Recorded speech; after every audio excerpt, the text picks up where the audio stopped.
Welcome to the award-winning show, Holding Down the Fort by US VetWealth. We returned for season 6 to answer the biggest question for career military families. So when are we going to get out? And everything involved with answering this question.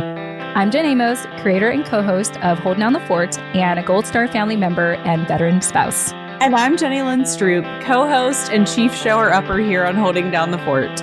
Together, we will converse with special guests from and for our military community to share knowledge and resources and relevant stories on how we can best hold down the fort while on active duty, going through transition, and into post-military life.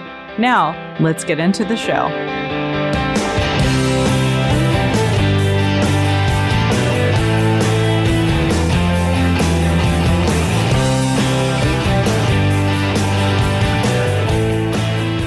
With the amount of crap that we endure, there's no reason why military marriages should not have the strongest, most sustainable relationships.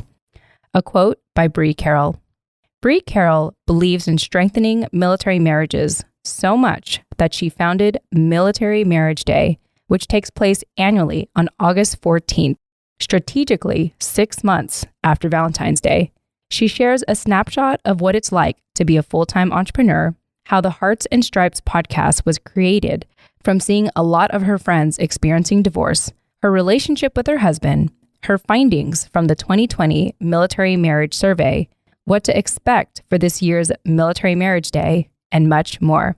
Bree, it was an absolute pleasure having you on our show. Thank you again so much for joining us. And lastly, I want to take this opportunity to thank our show sponsor, US VetWealth. A lot of exciting things are taking place with our company. We are starting to roll out an online community for our clients, our fans, people who are interested in working with us, and most importantly, for people who are interested in alternative career progression and financial strategies. So at the time that I'm recording this, our community is called the US VetWealth Insiders Portal. And let me read a little bit about it to elaborate a little bit more on what we are building out here. And keep in mind, this is an ongoing project. Like I said, we are rolling this out slowly but surely. And if you are interested in even just checking out the early stages of this online community that we are growing for US VetWealth, go ahead and check it out at our website, usvetwealth.com, which is spelled usvetwealth.com.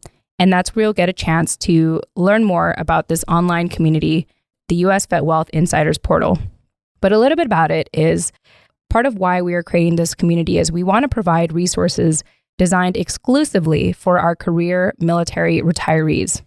Conventional programs and advisors offer a standardized approach to employment and financial education.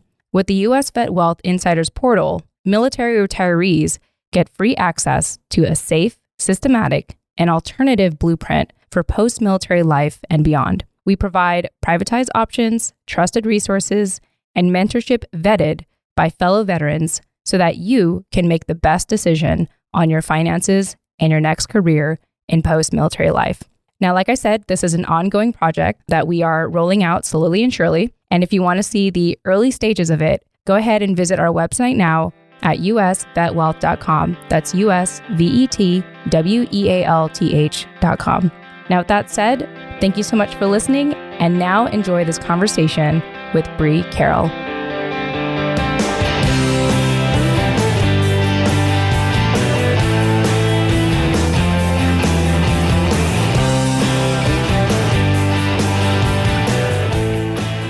All right. Hey, everyone. Welcome back to another episode here at the award-winning show, Holding Down the Fort. I am your creator and co-host, Jen Amos. And what else should I say about myself? I feel like I always give Jenny Lynn all the titles.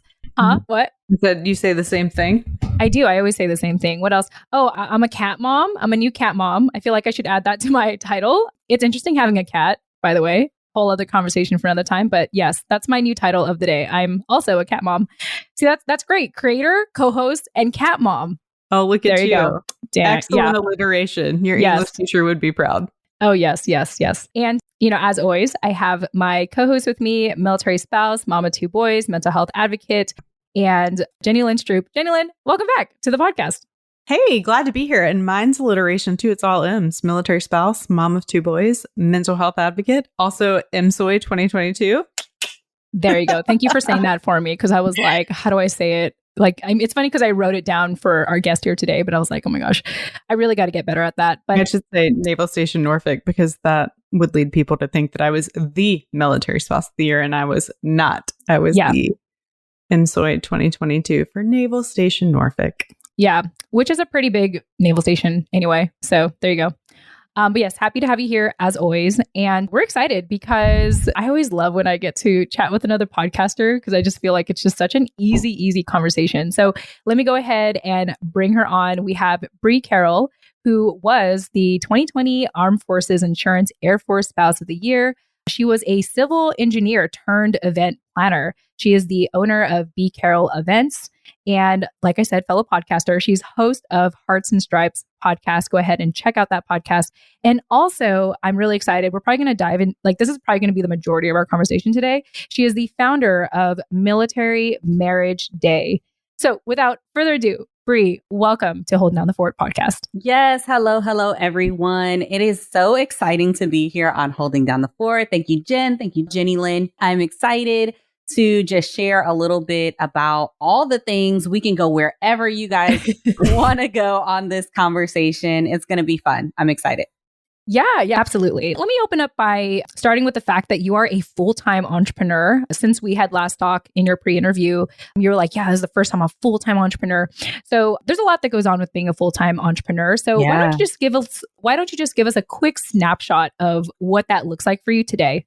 Yeah, and I'll take you a little bit back. So you mentioned in my bio, I was a GS for 11 years working for the Air Force as a civil engineer. A lot of what I did was project management, long range planning for the installation infrastructure, right? So still that planning hat, I never really branched too far away from that. But my entrepreneurial pursuits came from just being the little helping hands for my mom, who was a part-time florist. So growing up, I would help her do events and things. So I add that creative side and passion that I had as a child to this planner mindset. And I did what I'd like to say, started my retirement job early. Yes. Which, thank you to the military, because as we continue to move, I kept having to determine what I would do to continue my career. And as much as I love working as a GS, I still advocate for spouses to get employed in the GS system, working with like hiring our heroes and that type of thing, for people to look into that career path, because I think it really is a great one. What we found, or me personally, my spouse and I, when we were weighing with this new transition, we were in Minot, North Dakota for 10 months. It was amazing. I had my dream job. I was a supervisor for an operations squadron within the or operations segment within the civil engineering squadron. So I was over airmen and officers and civilians, which I love to pour into other people. So that really spoke to me. I was in my wheelhouse, just knowing all things CE processes and getting things done on the base. And it just got to the point where Honey came and was like, we thought we'd be here for 3 years. It's looking like 10 months. And we have to move ourselves because, that was a whole thing in North Dakota trying to get movers. I started looking like, okay, I just figured I would transfer, because at that time that was a GS 13 position. So that's pretty higher up on the GS scale, trying to figure out, okay, going back to Barksdale, there are opportunities for a GS 13, but that just means I'd be working for the MAJ versus a base level position. So at Barksdale, we're fortunate to have a numbered Air Force and a MAJ, and then the base, who is the overall host location. So I was like, okay, there's opportunities here for me to maybe transfer into some things. And for those who think just being in the GS life is just, it's easy, it's just a quick transfer, you still have to wait for the positions to be open. And if you're thinking civil service, I'm going to say the nicer version. Typically, you have to wait for people to retire out of those spots. The not nice version is you have to wait for them to die. So it can be kind of tricky trying to find positions, even if you do have the comfort of being in a GS and you can kind of move around from installation to installation, but you still have to play the waiting game. And for those who know me, I am a mover and a shaker and I like to do things. So telling me that I have to sit on my hands for 6 months while I waited for a position or a role to open up, and then I wasn't sure about would they allow me to telework or would they not? Because this is again still around COVID times where we have closures and stuff. I was very concerned about the flexibility and overall me being there for my family. We have 3 littles, 8, 5, and 4. And my husband was taking on a very demanding role within the MatchCom as well. So I didn't want both of us to be out of pocket. And we just really sat down and I said, hey, my side hustle is kind of turning into a full-time thing because as I wait to come on for my GS position, I just got 3 clients that are like pretty big deals. So we had the conversation. And again, I'd like to emphasize, because y'all know how I feel about marriage, military marriage. We were on the same page in making the decision and saying, you know what, let's try it. Now is the time, since we know we'll be moving probably again next summer.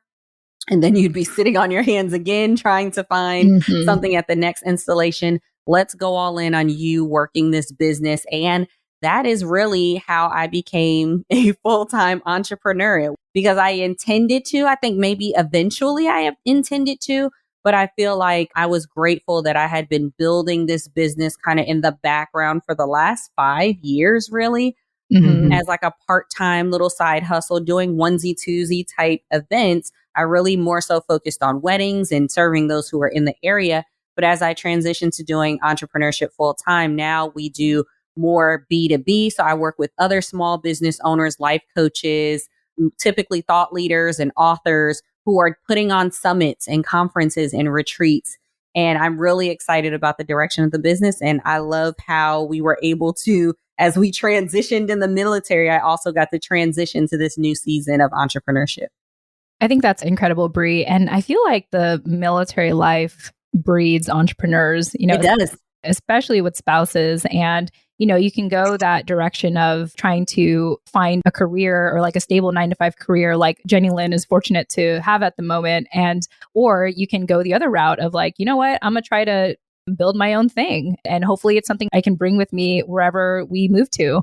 And so I just want to say kudos to you. And I'm just incredibly impressed knowing that you come from this background of being a civil engineer to becoming an event planner / entrepreneur.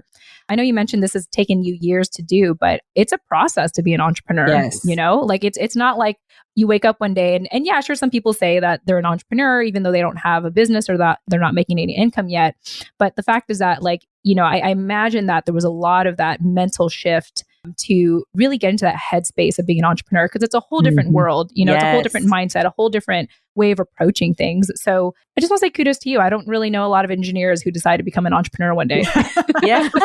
And let me tell you, I love the direction of even that thought process, because it is challenging. Even running a business, I have made a lot of mistakes as an entrepreneur, because I was still thinking from an employee or a supervisory mindset. Like, the government is set up with all of these resources and processes. Some I wish they would update, but they are set up and established in these ways. Even though I'm like, hey, I've seen a system that kind of works. When you try to apply that to your small business or your entrepreneurial venture, it doesn't work the same way. Like, they are a big machine and you are just like a solopreneur. Yeah. Maybe you have like some subcontractors or you have 1 or 2 hires, right? And you want to grow strategically. So some of the things even that I've had to do here recently is I got with a CPA and we did some financial projections so I could truly see which one of my offers are truly making me the most money. What can I anticipate moving out, going from this year to next year to 3 years out is kind of what we projected. When could I switch over from being an LLC to an S Corp, where I am now an employee of the business versus as an LLC, you're taking out an owner's drawer. So we can nerd out about this, but without going down the rabbit hole, I do think it takes development. And I'm going to give a shameless shout out to AMC. I know Moni does a great job of equipping those who may be interested in going down that entrepreneurial path. Again, I'm a and type of girl. And I believe, like, I love Jenny Lynn. You have that full time. I encourage everyone out there, if you want to start something, and you're not too sure about it, be an employee and have something on the side. Because I can attest to me feeling like this first year as a full-time entrepreneur being a successful one, because I was slowly learning some of those hard lessons when I had a steady paycheck, like when I had something to fall back on. And now, even though it is still challenging, I'm still learning things, because I honestly feel like with having the both, I wasn't able to completely like jump out and say, I believe in me in this business model. And that has taken some mindset shifts now in this season. And I don't have the safety net, right? So it makes my decision making a lot different versus having that safety net. But I would highly encourage, like, for everybody who's just like, quit your job, just go do the thing. I'm like, no, keep your job, build the foundation. Have a track 100%. Record. Like, don't just do, if you don't have to. If it's by need, absolutely get scrappy. There are some people like the ladies that are here on this podcast who would be willing to like share some insight with you on that.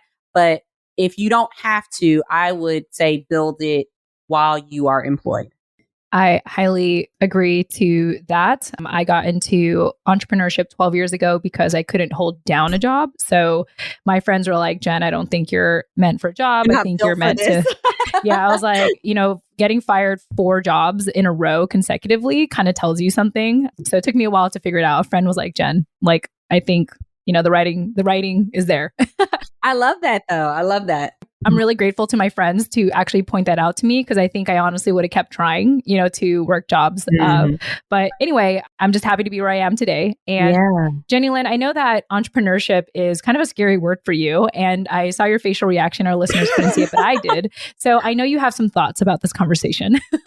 Oh, I mean, I couldn't agree more with the like step out and do the scary thing while also having the safety net. I think if there were a mantra I lived by, it would be that. Not to nerd out about, some mindset stuff, but I identify as an Enneagram 6 for those of you who are Enneagram folks. Our love language is safety and security. So you will not find me on the entrepreneurship billboard as like the girl that did all the things without the safety net. That being said, it is a scary word for me because I feel like I thrive in a system, and then learning how to move in that system and make changes. I think, oh shucks, I can't remember his name, but we talked about entrepreneurship, where you're like working within a company. And Jason Madden. There you go. Thank you, Jason. I was like, I can see him and all his things. That is where I've really learned that I thrive, but also that has enabled me to, dip my toe in some stuff. Like I write, that's freelance. That's essentially entrepreneurship. I make money when I publish things. But I don't do that full time yet. I don't have the time, space, and energy to write 2,000 words for only a couple $100, like as my main income. But it's a fun side gig, this podcast, fun side gig that hopefully will, monetize. Yes. There you go. I love that. But I love that practical perspective, especially for a 6. Shout out to all my 3s who are out there listening. But no, I think I discourage the conversations of like everybody should do and everybody should be. You really have to know yourself. And like I mentioned before, I didn't take this step alone. I knew that taking the step with it to entrepreneurship was something that my spouse and I had to be agreed upon, because now we are experiencing a lifestyle shift. I'm the spender. So I'm like, honey, you have permission to tell me no on some things, right? So because our lifestyle has shifted, and we wanted to make sure, and let me also give you more of the behind the scenes, guys. This was after we did an intensive while we're in Minot, North Dakota. During those 10 months, we paid off all of our student loans and credit card debt. The only thing that we had was a mortgage, and thankfully, the house that we would end up coming back to Marksdale and living in now. And then after we PCS here, we'll probably sell. And that's something that we can like use that money for wherever we go next, and wherever the Air Force decides, or we'll just continue to rent until we decide to like buy land and build our retirement home, whatever that looks like. So we did work prior to kind of create some safety within making the scary jump of entrepreneurship. So Jenny Lynn, I completely agree with you. I don't think anyone should just hazardly just jump out and like do the thing. unless their spouse and them are like, cool, do the scary thing and have no plan. I am a planner by nature. So I had to have some structure around this decision as well. So I think that's good to acknowledge. Yeah. And in addition to that, I have yet to have kids. So I imagine that you have to be extra calculative to be an entrepreneur, to consider your 3 kids and making sure that they have, they're well taken care of, they're happy, you're not just trying to stretch a dollar to provide for them. So I imagine that that's also a huge factor into how, you and your husband had prepared for your entrepreneurial journey. Yeah. And the cheat code to that one is we basically looked at, can we live on one single income? If my business did not produce for this entire year, can we make that happen? And the reality is paying off all of our debts is the big key as to how we were able to do that, because a lot of my check ended up being like fund money, saving money, extra investment money, right? So now that GS position is not a case, the money that I am able to bring in and contribute to the whole household is like ooh, we got some extra, because we plan to just live on that single income starting off. And everybody's budget and how they set that up will be different depending on like what you're doing. But I mean, ultimately, the goal for the business, and we're really close, is for me to replace that 9-to-5 income in year 1, and then year 2 scale from there. And I think that's the part that I guess people glorify a little bit about entrepreneurship. It does have to be calculated, but you create the ceiling for if you're an entrepreneur, as opposed to your 9-to-5 creating that ceiling. I knew that if I continued to work a GS13 and GS14, y'all can Google it and look it up right now. You'll know how much my ceiling is, versus if I am doing a large conference style event, that annual could be the invoice that I'm sending them. It's a big difference. And I would create the ceiling and the boundaries around what I will produce or what I will not produce. But it has to be a calculated decision, because it doesn't just impact me, it impacts my entire household. Yeah. I have to say, I absolutely love your approach working with my husband, even though we're in finance, ironically. It's the opposite of your situation is what I'm saying. And you're kind of like, okay, like, we gotta plan, but he's very much like for forgiveness, not permission, or let's, kind of figure it out as we go. And so it definitely, for me, it does cause like some anxiety sometimes, but at least right now, like I was in business for myself before I had met him. And what I have come to find is that, at least in my journey of being an entrepreneur, it's so much more fun, and if anything, safer to be in business with someone. Now, of course, being with, doing it with your spouse and doing everything with your spouse, there's definitely a big learning curve for me to, just do everything with him, even though I'm really grateful that Scott like pleasantly loves doing life with me. Like, I like my space. Hence why I'm in an office. So, but, it's a journey. And I just love that there are many roads to entrepreneurship. At the same time, I especially love how you're talking about, the importance of being methodical about it. Because like you said, there's this odd culture in entrepreneurship where it's like, quit your job, or like, jobs are bad, 9-to-5s are bad. And unfortunately, when I first got into sales, that was the mentality was being taught. And man, like, I'm so glad that I'm not in that headspace anymore. I'm not in that environment to be like, hey, it's not for everyone. And if you want to get into it, it's okay to start with a safety net. So anyway, I love this conversation of entrepreneurship. And I imagine that our listeners will be a little inspired and hopefully reassured, especially Jenny Lynn, reassured that, entrepreneurship doesn't have to be, taking that leap of faith and hoping that you'll, have a comfy landing somewhere. Who knows? But the fact that you can be calculative about it is awesome. I want to go ahead and shift gears here. And part of why you and Jenny Lynn know each other is because you were the 2020 Armed Forces Insurance Air Force Spouse of the Year. So first and foremost, congratulations. I know it was like 2 years ago, but still, that's going to be part of you for like the rest of your life. So congratulations. Once you get the title, it doesn't go anywhere. So because of COVID, I actually had the title for 2 years. So 2020 and 2021. So yes, that's not going anywhere. Yeah, there you go. It should really say the 2020 and 2021. Armed Forces Insurance Air Force Spouse of the Year. First and foremost, let us know, what was that process to apply? Did someone nominate you, or were you self-nominated? And what was that feeling when you actually, were chosen? So I stumbled upon this program actually in 2019. And I had a supervisor of mine nominate me for it. It just so happened that I was up against the amazing Julie Cooley here at Barksdale Air Force Base. I love her. She actually became the 2019 base winner. And she was like, okay, girl, we got this for you next year. What's up? So that just from that initial was just like, this is awesome. And especially as she went through her year and was a part of the community, she was just like, you need to be in this room. Like, this is a room full of movers and shakers. You need to be in this room. And that's all she continued to say. I didn't know what that would look like. I'm like, okay, I'll be in the room with the Facebook room. Yes, I'll be in the Facebook room, whatever you say. COVID. So you were never in the room. Right. Right. So the following year, we went through the whole process. And the way the program is set up, typically you'll have, whether it's someone in the community, it could be your installation leadership. They can nominate you. And then the person who was nominated has to accept the nomination. And then they fill out their profile where they're sharing their story as a military spouse. They're sharing what advocacy and volunteer work they do. They share what they're doing in the community, what they're passionate about, and what they would do if they were given the overall title of being the military spouse of the year. So I filled out the package. I was just happy to be a part of the group in the part, yay, I won for the base. That's awesome. And then they were like, hey, you made top 3 for Air Force. And I was like, oh, snap. What are we doing? Which again, another amazing group. AJ and Amber, love them so much. They were in the top 3 with me. And we were just really a diverse group, like all over the place. Love it. I love Amber because she's kind of been there, done that the year before. So she'd give us all the cheat codes of like what to expect.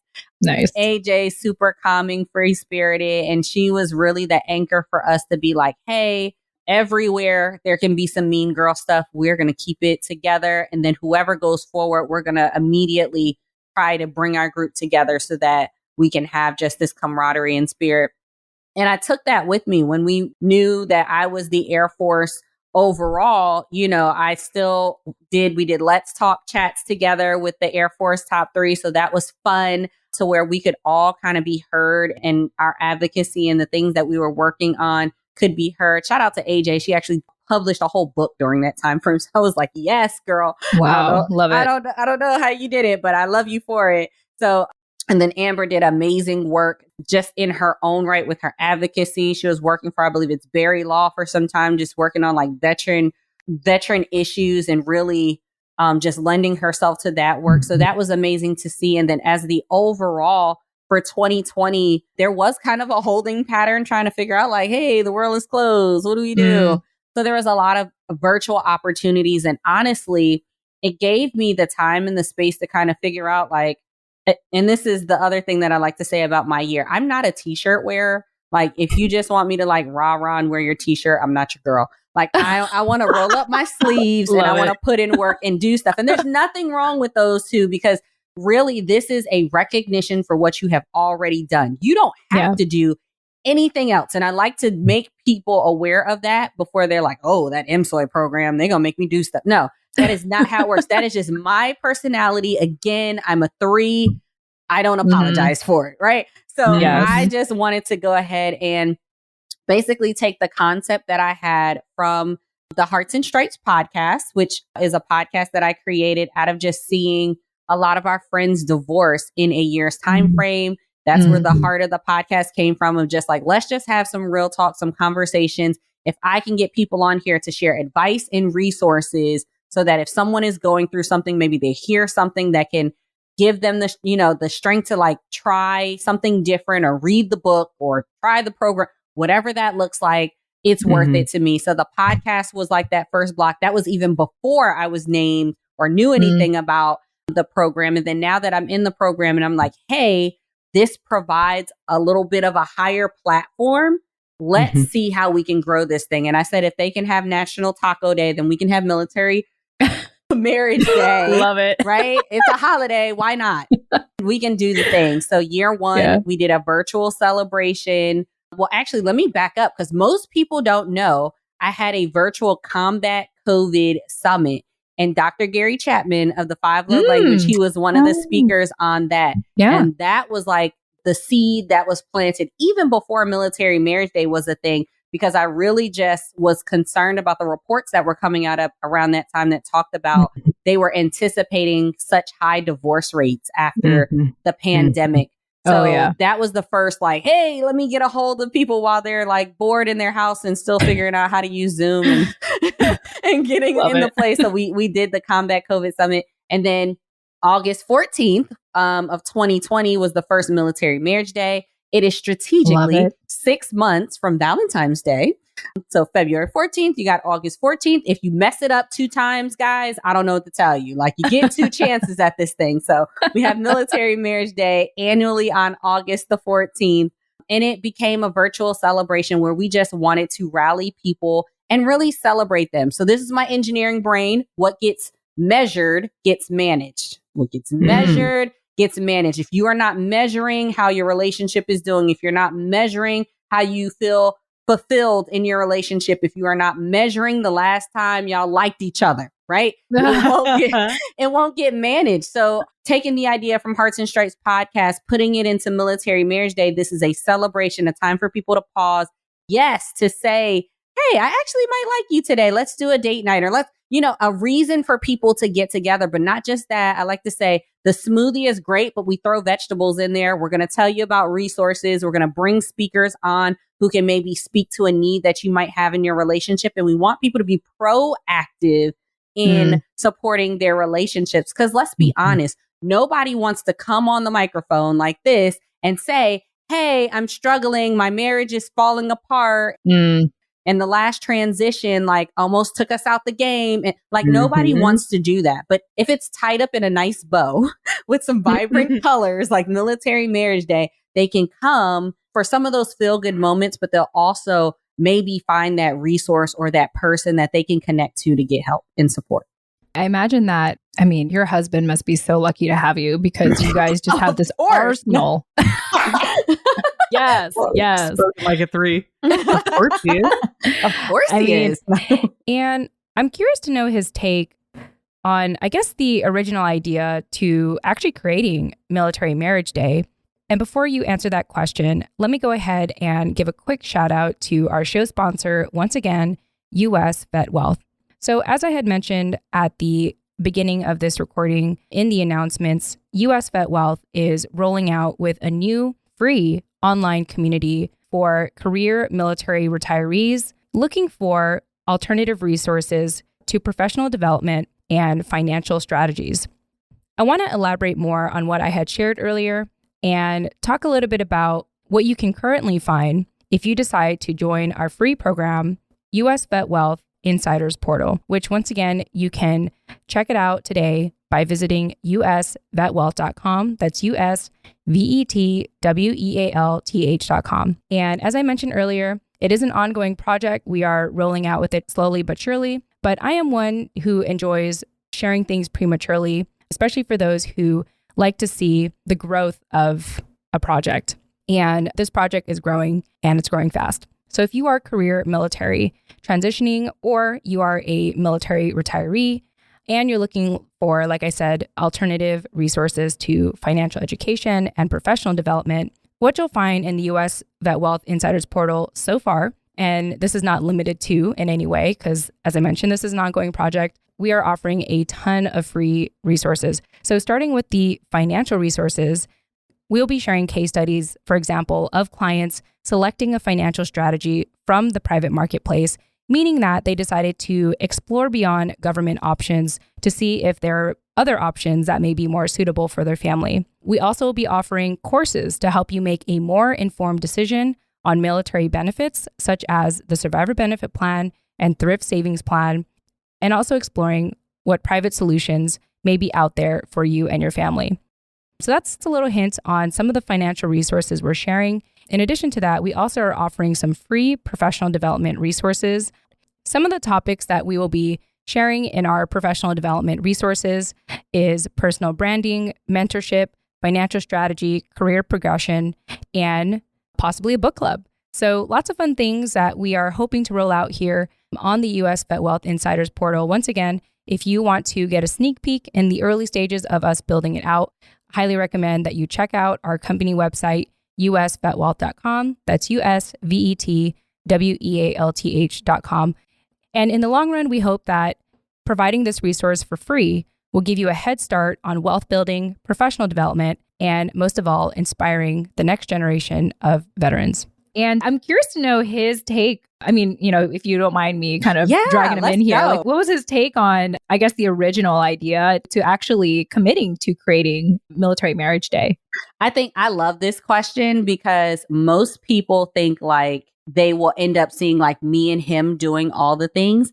He actually hates the camera. I had to like trick him to being on my podcast. Like he is truly one of those like background silent supporters. I remember I was talking with the chief of the Air Force, Bass, and Honey had like a whiteboard in the background while I'm on Zoom, like, don't forget to tell her this. And he's like holding up a sign in the background. And don't forget, you got to tell her about invite her to the podcast. Like he's in the background, like writing these messages. And I think that's a perfect example to just show how supportive he is. He is also, shameless plug here, like for this year, we're excited to not just do our virtual countdown, which will be August 7th through the 14th, but we'll actually do a live experience right here in the Shreveport-Bossier area. And then we'll also have satellite celebrations that Saturday on August the 14th in Texas with the Tay and Chris Kyle Foundation.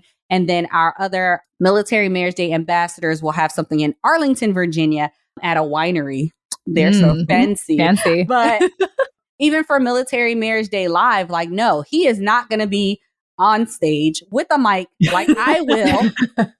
But he is my bass player for the live band that we have. Yes. Oh, nice. So it is that type of support. He's excited about it. He wants to keep seeing it go forward. He knows the goals that we have for Military Marriage Day. That's to get a presidential proclamation. That's to get a proclamation from all 50 states. That's to have a live event that moves annually, a lot of times to installations that people probably don't want to come to. I'm looking at you, Alaska. I'm looking at you, those bases that are in the middle of nowhere. That's where we want to go to have Military Marriage Day. To those depots, shout out to the Marines who are out there, those hard locations. That's where we want to come to for Military Marriage Day and have those live events because they end up being free for the couples. So shout out to everyone who has a heart that is interested in being a sponsor for Military Marriage Day. We want these experiences to be free to our service couples so that they can come in, they can have a date night, they can get equipped so that they have that transformation even beyond the room. Because what I like to say, it's more than just a holiday. Military Marriage Day is maybe just somebody's starting point to start having these conversations about intimacy, about finances, about transition, about deployments, about self-care, and how you have to show up for yourself before you can show up for a relationship. It's just the starting point, and I'm just excited to be doing the work, and him supporting makes it that much easier. Yeah, and I think every couple is different. I mean, just because like you created Military Marriage Day doesn't necessarily mean, I imagine there's some people that sort of expect that you should be like side to side and take photos together and talk together and yada, yada, yada. I bribe him for the photo shoots too, guys. Love it. I bribe him for that too. There you go. I love the example that you and your husband are setting. And by the way, I thought I would ask this and then I want Jenny Lynn to ask any questions because I've been talking here. What is your husband's Enneagram type? I'm just very curious to know. You know what? This is another example of us. I tried to get him to take Strength Finders and Enneagram. You know, I'm still waiting on that. But I'll have to see. I don't want to like type him on my own. But I'm just like, all of your strengths are probably the complete opposite of mine. But it balances out. And that's kind of what I love about our relationship. That as similar of a life experience and stuff, that's like why were brought together. We met in church. Like I was a vocalist for praise and worship. He was playing in the band. Like we have so many common things in sister and brother sorority and fraternity. Like really care about family. Like we could literally just do like family vacations, like 365 and we'd be down. Like just hang out with just different sides of like we love that stuff. But for all of the things that we have in common, we are so opposite I am the outgoing one. I'm the more rowdy one. I'm probably going to be the life of the party. He's going to be like, he will step out of his shell though. Like, let me not, don't get fooled because we will confront together. But he is more of the introvert. He's more of the, I'm cool with just staying at home and laying back. And if we didn't take over the world today, it's fine. Right? Like, I'm good. I think the fact that you mentioned you were a vocalist and he was playing bass, I think that's the personality test there. It's like, if you were in a band, who would you be in the band? You are the vocalist. Makes sense. Extrovert out there, the bass in the background, but still adds a lot of oomph to the overall performance. Absolutely. I love that. Yeah. Oh man, I love the whiteboard thing. I was thinking, gosh, that's such a Matthew Stroop move. Like, that man loves a whiteboard almost as much as he loves me. And he is definitely the person that when he knows we're talking to somebody in particular on the podcast or I'm doing something that day, has made me a sticky note or a list and gone, hey, don't forget this. Or did you read up on them? Or did you Yes. And he's very good about that. And, we're actually a lot more similar outwardly, I think, especially the older we get. Like, we basically do the same job, PR and communications. And so we're both very personable and we're probably the last people standing in a room. And, there are a lot of things like that alike, but he is an Enneagram 8. I did finally... The trick for him was that I just continued to listen to Enneagram podcasts, like out loud, not in headphones, just like enough that he finally came home one day and he's like, I feel like I've heard Ian Cron's voice more than yours because it's always on. And so he just kind of started learning the things. And now we both get a daily Enneagram email that has like a daily thought for my type and for his type. And it is extraordinarily helpful. Like, nothing has helped us in relationship as much as knowing like what makes us tick. For those listening, I'm taking notes. You should take notes too.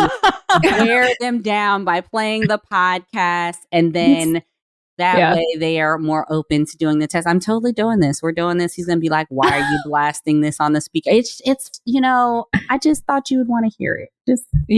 Or just like, my earphones aren't working. We can totally put some recommendations in the show notes. I have plenty. I have been reading and listening for probably 5 or 6 years now. And so I've done a lot of work.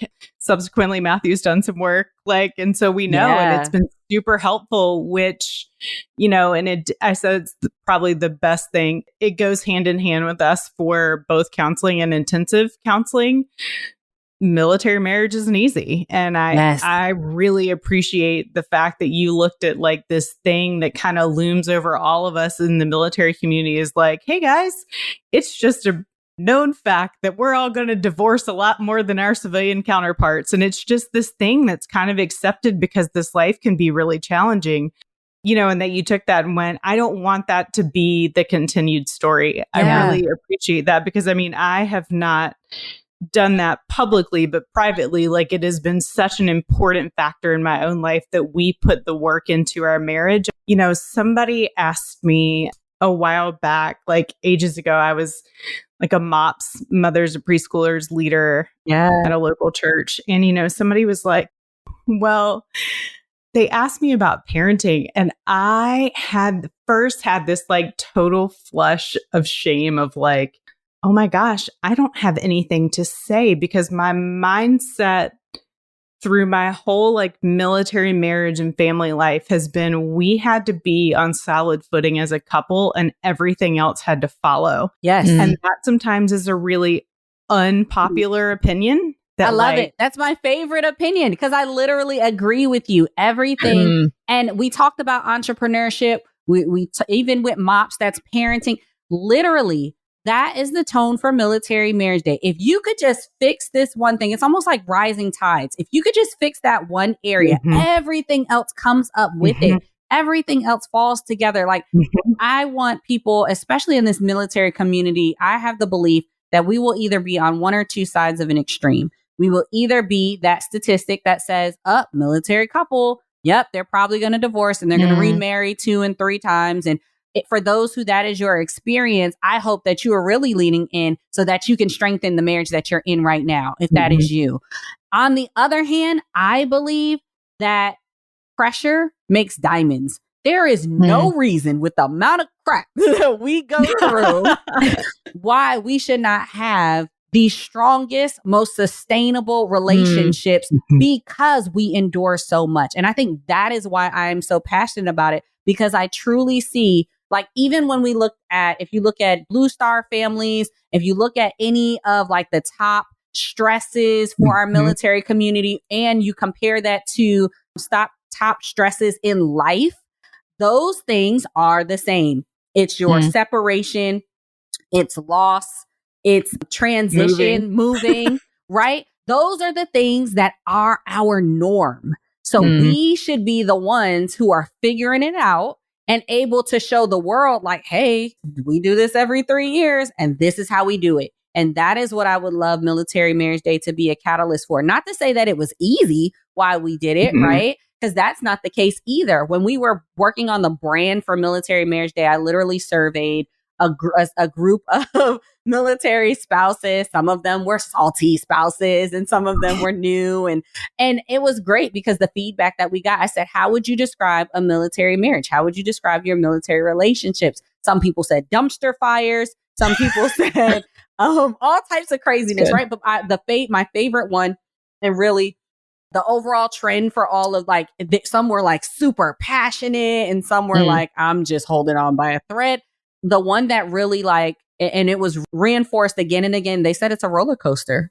There's ups and there's downs, but a lot of what people are saying, and it even showed up in our military marriage survey, but people are still hopeful about the journey. People are still excited to be on the ride. So that's why Military Marriage Day, you'll see the branding is a lot more fun and vibrant, like a festival. And it has to do with like that roller coaster ride that we're on, because at the end of the day, we can truly be a model for other people who are like, this is hard. Like when the world shut down and the pandemic and people were like, oh, I have to do things virtually. I have to figure this out. Baby, we've been doing this for how many years? Y'all better catch up. We didn't figure this out time and time again. Oh, everything's shut down and you don't have access to resources.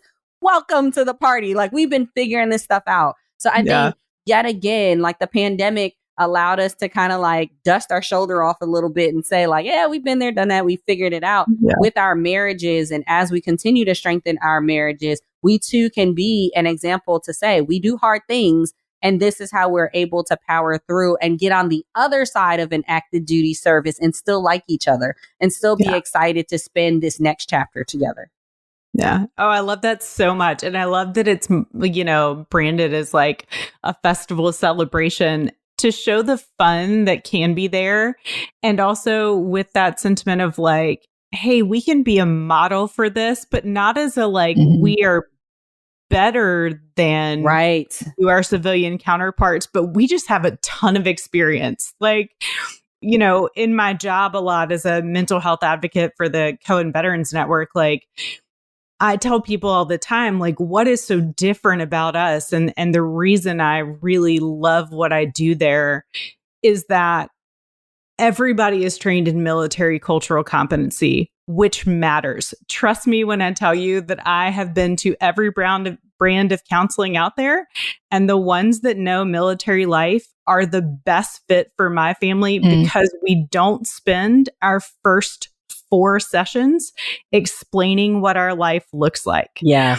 And, you know, that I think is the gift that like military spouses and families and marriages can bring to the world. Like, if we had 30 minutes right now, I could give you the brief 13-year history of Matthew and Jenny Lynn Stroop as a married couple. And you would go, you've only been married 13 years? Yeah. And I would go, yeah. And it feels like about 40 lifetimes because it's all so compressed, but there is such wisdom and experience to be gained there and shared. You know, that I love that is part of the catalyst of this is like, how can we take our strength? Because I do think sometimes the narrative is, oh gosh, it's so hard being a military spouse.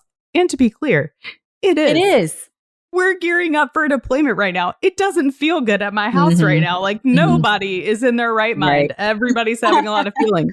And also like the strength and wisdom and experience that I have from being a military spouse is very different than something I would have gained from anything else. Right. No, I completely agree with that, which is why the heart of Military Marriage Day is storytelling.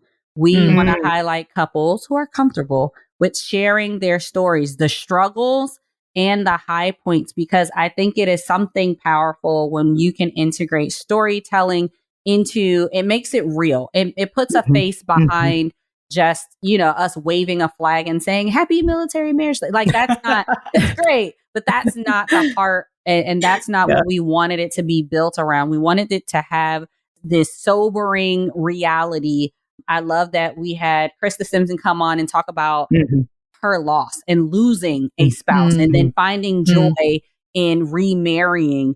And this year we'll have Kristen Christie, who will talk about some sobering stats that has to do with the tie between suicide and relationships. A lot of our suicides that we have been seeing in the force are tied to relationships, which is why we want to get this relationship piece right so that we can also save lives. Like there are some things in here that it's not just all sunshine and rainbows. And I'll be honest, when I started venturing out for Military Marriage Day, I kind of wanted it to be, because I was tired of those sad stories of always like, this is hard. Yes, I know it's hard, but can we smile?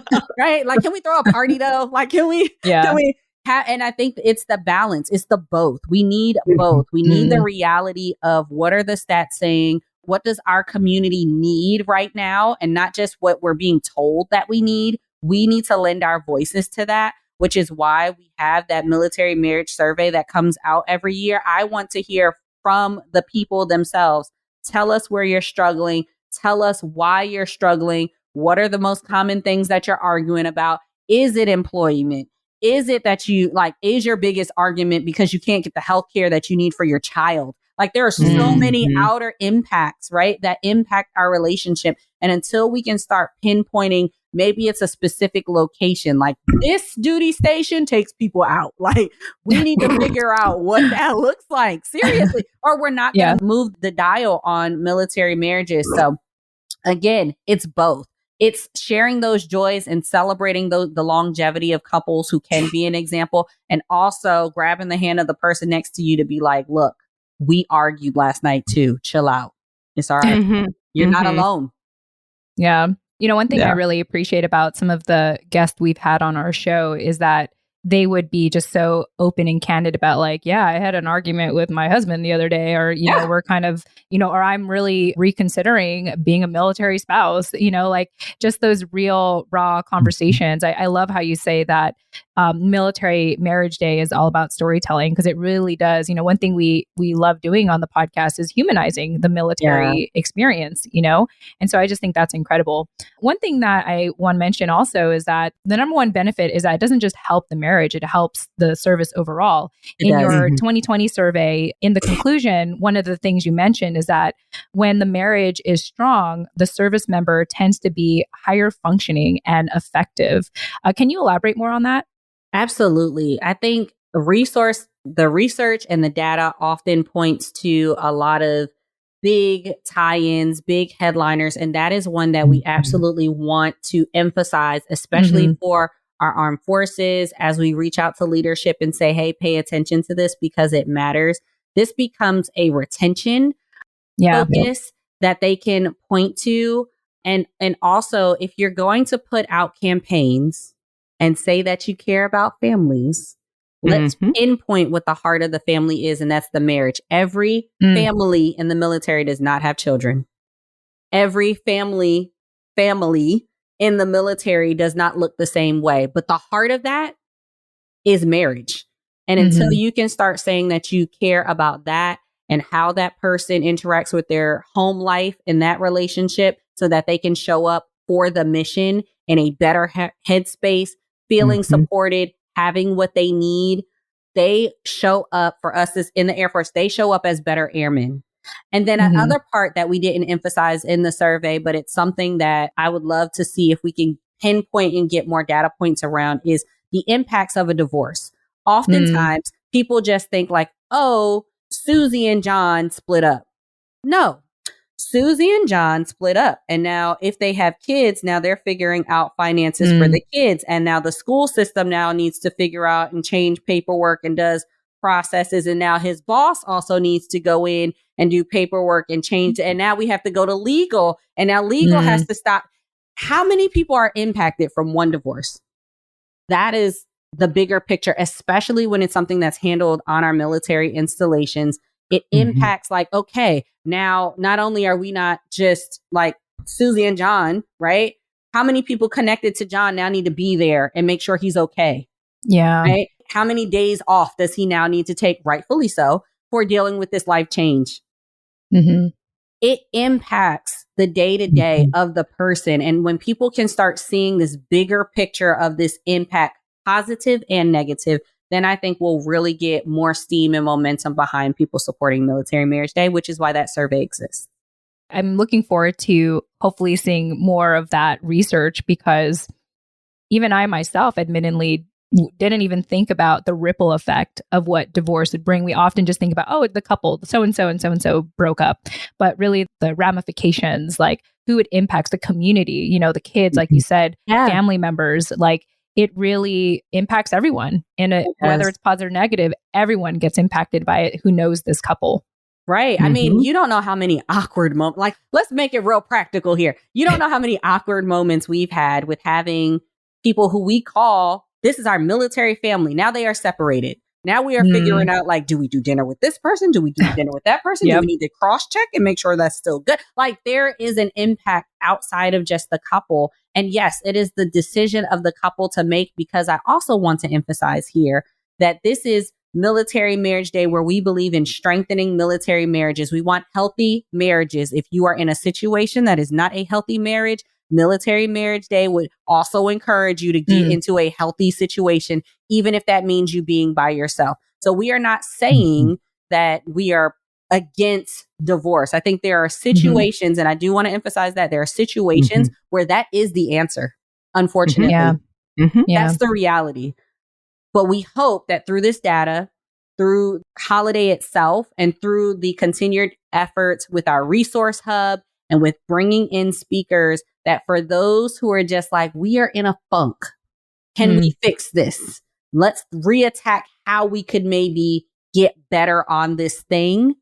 That's who we're holding out hope for. And for those who are in more life-threatening or more traumatic situations, we also want to point them to resources that can get them in better situations, because ultimately, especially if you feel like you are a person that wants to be married, we want your next marriage to be successful, right? And that's why we link up with clinicians and counselors, so that you can do the work on yourself, so that you can show up better for whatever is in the future for you too.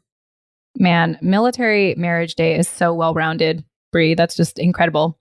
It's partnerships. No, I don't want anybody to feel like we do it all by ourselves, because the reality is, in this community, there's tons of resources, right? There's tons of things. And I think it's really our job to just connect the dots for people, because when they're in a state of chaos, or they're arguing, or they feel hopeless, nobody wants to take the time to have to connect the dots on their own. So I just love that, you know, even addressing the hard parts of a relationship and saying like, hey, just because you're, you know, experiencing a really hard time in your relationship, it doesn't mean it's the end of the relationship. Like, there's ways to work through it. And so I love just bringing that to light and saying, hey, it's normal. This is a thing. And there's solutions to it.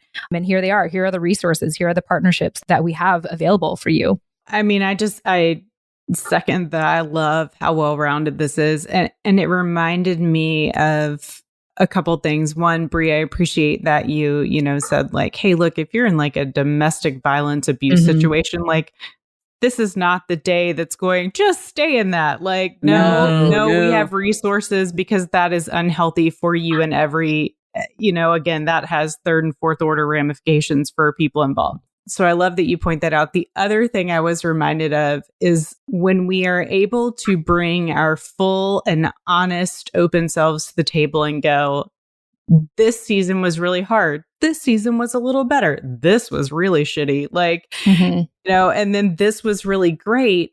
It reminded me, I think it was a pastor or somebody was like, he was doing his sermon one morning and he's like, yeah, I mean, I've been married 14 times. And you could just feel like the whole congregation go, oh, and he's like, to the same woman, but like they'd been married for like 50 years. Wow. And he was like, we have grown and changed as individuals. And I think the tendency today, because we have such an instant gratification society, is that when there is growth and change and you don't look like the 25-year-old version of yourself that met, whether physically, mentally, emotionally, the immediate feeling is check out. Like, this feels weird. This feels odd. This isn't great. I don't know what to do with this. I'm not sure I really know you or like you today. All valid. And also, feelings aren't facts. And like that growth and change, the more that you can come together and have those conversations, like there are a lot of buzzwords Bree said that are like hard places in marriage. Finance, number one. Yep. Like, and let me go on record as saying that is a hard one for the Stroop household and has been for years. Me too, Fred. Me too. Yeah. Like, it's like, that's where we've had to put in the work, like to communicate effectively and then be able to take it there. Like, let's be clear. We didn't start there. We started communicating about the little things. I like the coffee pot washed at night. He doesn't care if it is. Like, and, but it is really those little things that lead to those bigger buzzwords that are where everything seems to fall apart. But I think often about what our pastor said about being married, 14 times and all to the same person, because you want that growth and change. Like at the end of the day, if you were still your 25-year-old self, which is how old I was when I met my husband, like, gosh, I look at that girl and go, who was that? Yeah. I mean, I'm 40 now and I'm like, oh man, what was so she much thinking? Has changed. Right. Bad idea. No. Yeah. And then the other thing that this same pastor kind of always reiterated was like, every time they hit a milestone, they would say like next 10, best 10. And so like that is something that, with myself and hitting 40 this year, like, for me personally, that was a thing, but also in marriage. I mean, Matthew and I have been married 13 years now. And when we hit our 10th anniversary, let me be clear, it was after an extraordinarily rough season and a long, rough season. It was not short. And we had the benefit of hearing that sermon and going, okay, next 10, best 10. And it was a little shaky and we were kind of like, hopeful, but it's, we continued to put in the work. And I appreciate that this day and the sentiments behind it are about not just, hey, let's celebrate for the sake of celebrating, but let's put in the work to make sure we have the thing that we want to last. Yeah. And thank you for sharing that, Jenny Lynn, because I think that's the reality that people need to hear. They need to hear that like the tough times might be a long season that we're clawing out of. And we're still going to even hesitantly say we're going to keep doing it. And I think that is the reality of this journey when it comes to marriages, which is why I'm excited about the 2022 theme for Military Marriage Day, which is grow. So all of the talks and things that we'll be sharing on has to go around that theme of grow. I'm definitely going to have to borrow that next 10, best 10 for sure as we approach our 10 year, but just so that people understand, we try to have a well-rounded platform. We have Courtney Boyer. She does talk on sex and intimacy. And also, let me back up before I start rattling off names. One of the things that we're going to do for our virtual countdown is follow the 5 and Thrive framework that was actually put out by Chief of the Air Force Brown's spouse. So Mrs. Shireen, she put out 5 and Thrive. It looks at 5 focus areas that impact our military families. And you can check out that at 5andthrive.org. But we are going to look at our virtual countdown, and each day we're going to pinpoint those 5 areas because they're key impact areas, and we're going to relate that to the marriage. So we will be talking about childcare. We will be talking about healthcare as it relates to the impacts on a marriage. We will be talking about spouse employment, right? So we're going to be diving into these factors because, again, these are outside factors, but they really do impact our marriage relationship. So I'm excited. Courtney, I was mentioning Courtney Boyer. She is going to be talking sex and intimacy. She'll be sharing on our education day, because it goes back to what Jenny Lynn's point is. As you grow over time and you change, you have to relearn some things about your spouse in the area of sex and intimacy. There, we said it. It's not always going to be the same for 3 decades, guys. You're going to have to keep figuring it out and learning something new. So we want to approach this very practically so that you can have takeaways for whatever stage in marriage that you're on. I love that Juvalin and Martin Garcia, they're going to come back and they'll be our Military Marriage Day Countdown ambassadors. They're going to be doing our morning reveille, and they'll be sharing like what the highlights are for each day and the topics that we'll be diving into. But one of the things that they highlight on their platform is just making date nights regular. Like, I don't know about you, but that's something that everybody can take away from and just try and be a little more intentional about. So I hope you guys join us for Military Marriage Day, the virtual countdown, like I mentioned, August 7th through the 14th.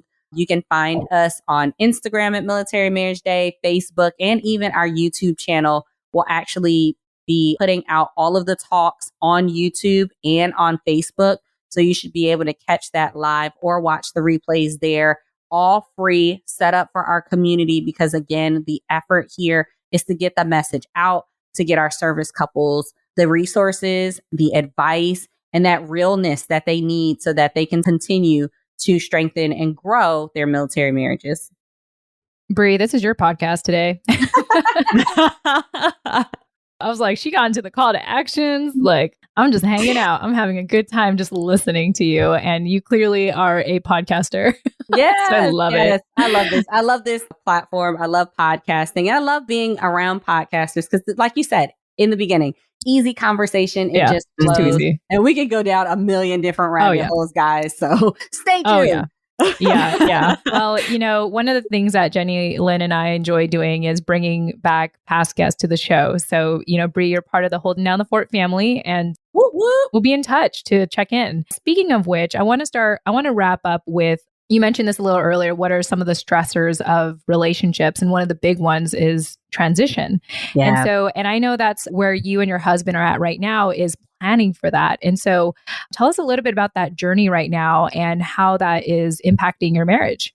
I have a saying that I kind of like to dangle out in front of situations like transition. And it's, you don't get ready, you stay ready, right? I feel like we should always be prepared for transition. And I think it's when we act like it's not going to happen, it's when we get in the most trouble. And when I mean like staying ready for transition, I'm talking about the C word, communication.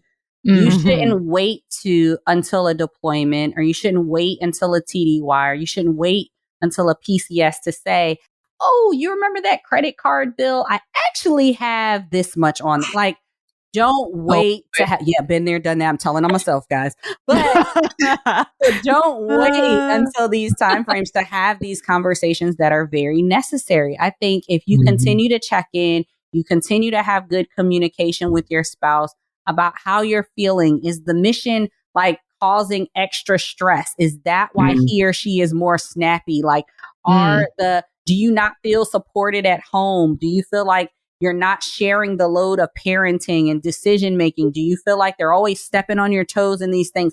Like, that really is what will set you up for transition the most. It's not getting your boxes and your sticky notes and all the, that's nice. That's the outward things that we just have to do. And those things will get done, whether it's a moving company that does it or you have to do it. But when I say staying prepared, it's, are you taking care of yourself? Are you checking in with mental health? Or do you need to go out and get someone that you can talk to, whether that's an MFLAC or you go out, you go out of pocket to find someone you feel comfortable with talking to regularly. There are tons of resources in that area. I'm sure Jenny Lynn can give you a ton, right? So that is what I mean when I say stay ready. It shouldn't be, we are about to transition and now I will start having transition conversations. It is, right? It is, how are we doing? If everything, and I love this conversation that comes up in our household, because right now we're in this interesting season where Honey is a pilot. So he has a 10-year commitment. He's coming up at the end of his 10-year commitment. Our friends are texting us about a pilot shortage and if he's going to go fly for Delta so that they can be on our buddy pass. Like, it's just crazy town right here. He's trying to determine if he's going to stay in and do the whole, like, we have those conversations regularly, though. We're not going to wait for one shoe to drop to have that conversation. We're not going to wait until, hey, we're up for a school selection and what do you think? Like, we've already had the conversations. And I feel like because we have already prepared in those ways, if he got called into the office and was like, hey, Carol, I need you to tell me right now what your next 20 years looks like, I'm very confident that he could say everything and I would not object to any of the things that he said because we've already talked about it. He can make those off the cuff decisions. Same when I am home and it's just me and the kids winging it, or I have the support of like my mom who's here now. Shout out to your mom, and my mother-in-law who will come and check in. Like, I know what Donovan would prefer in certain situations because we've already prepared. So that is my biggest tip as it relates to transition. Always stay ready. Don't get ready. Stay ready. I really am in admiration of your just presence, just being present in your day-to-day and normalizing conversation and communication with your husband. So I'm just, kudos to you, Bree. It's a work in progress, guys. We don't want to look, and we're still working. I love how Jenny Lynn talked about that early on too. Like, what you see here is due to getting beat up about some things a couple of times, beating myself up about some things a couple of times, like messing it up. And I just felt like I don't want to be, and it's intentional. You have to make the choice.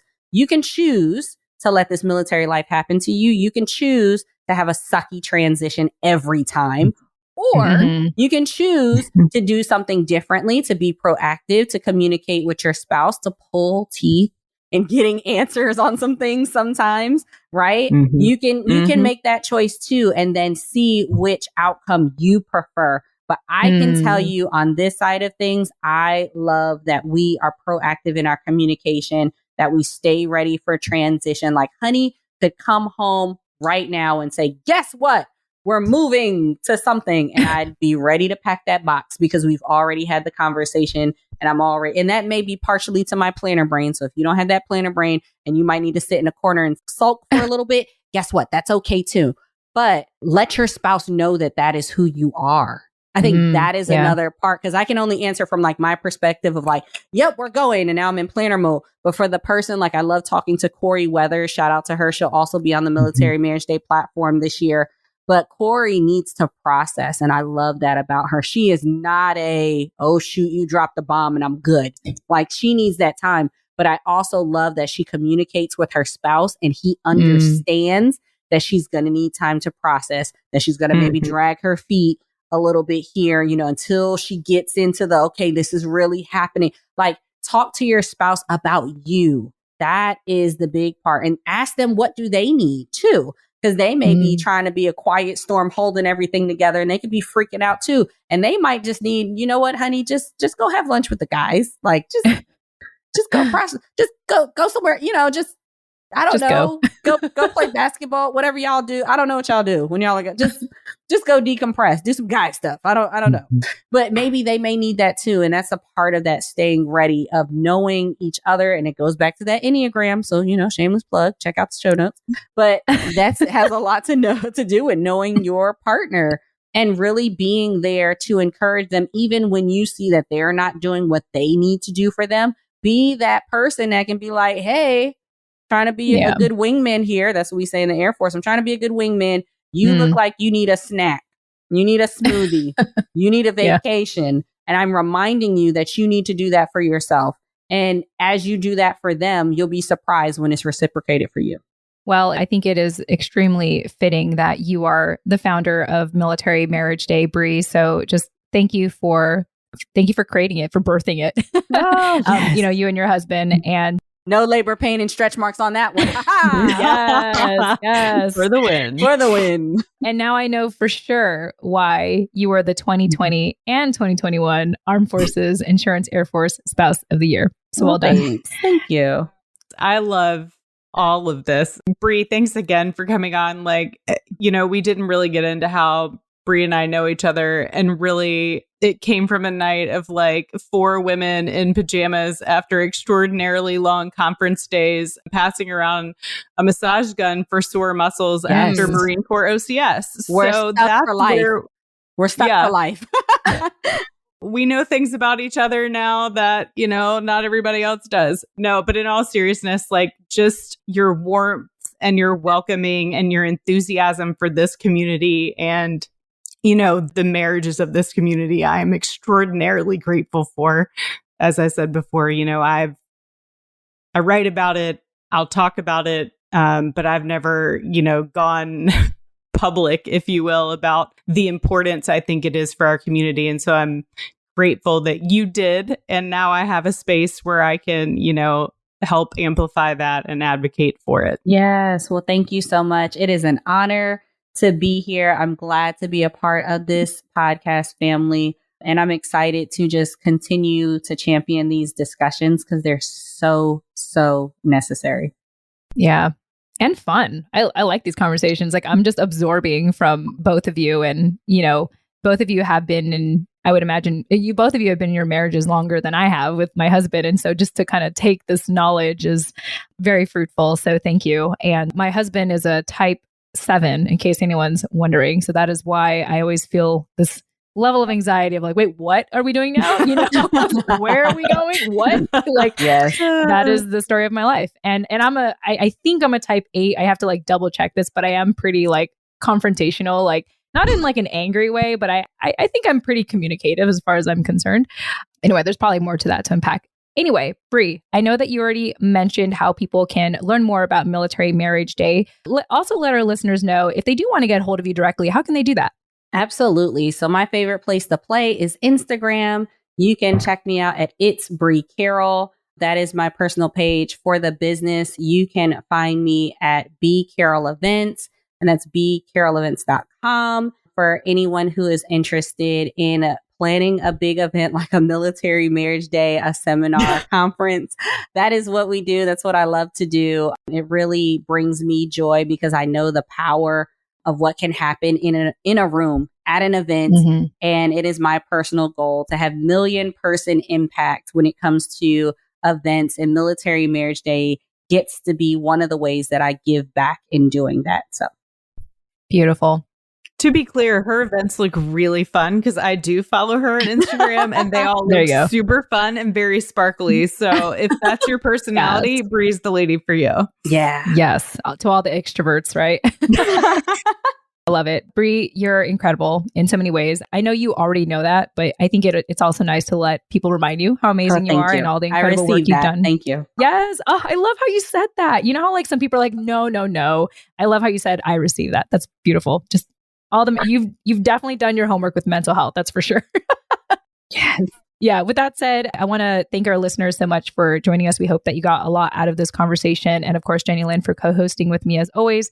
If you want to get a hold of Bree, we'll be sure to include her contact info in the show notes, as well as Military Marriage Day, and probably a laundry list of Enneagram resources, since we've been talking about that very heavily in our conversation. And yeah, I'm just really grateful to have this conversation, and we hope that you enjoyed it too. And with that being said, thank you so much for joining us, and we'll chat with you in the next episode. Tune in next time.